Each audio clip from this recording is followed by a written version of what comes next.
footage now to show you this. Crews working to rescue a woman, her young son, and 2 of her dogs from floodwaters. All of this happened this morning on Cottage Grove in Wilmington Township, Lawrence County. Now, they were rescued after the Little Neshannock Creek overflowed its banks.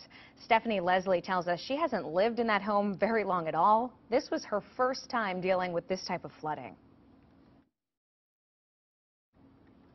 I just woke up and my driveway and roads were gone.